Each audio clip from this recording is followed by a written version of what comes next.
This video is going to demonstrate letting down a pallet in SAP Business One using Agility 360's Pallet Letdown application on a mobile device. First, we're going to start by looking at our pallet in our Agility Explorer grid. For Agility Explorer, we have an inventory pallet view grid that allows you to see all of the pallets and cartons currently in your warehouse. We're going to scan our pallet number in, 9670, and as you can see, it has item A00001 on it with a quantity of 7 sitting in bin 05D. Now if we jump over to SAP here,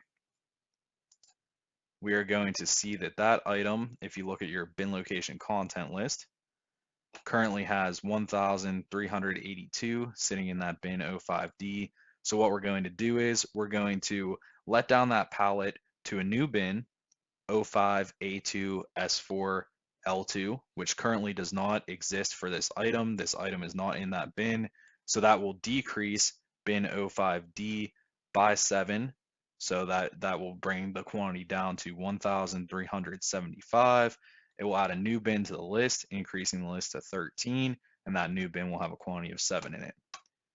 That will also cause our pallet to leave this grid and no longer exist.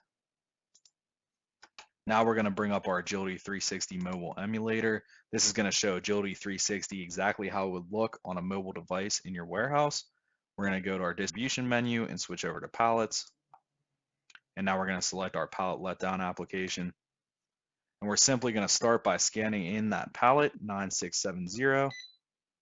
And now we're going to scan the bin we're going to let it down to 05A2S4L2. Now that transaction's taken place, we'll jump over to our Agility grid here and refresh. And now you will see that pallet no longer exists in the system. Even if we back it out of our search, we'll see if we go down the list, it jumps from 7.1 to 6.9. There's no longer a 7.0. Now we can bring up SAP Business One here, go to our bin location content list, and we will see that 05D has now decreased by 7 to that 1,375, and we have a new bin in here. It increased to 13, and our 05A2S4L2 will now have a quantity of 7, and that pallet has been let down in the SAP system. Thank you for watching.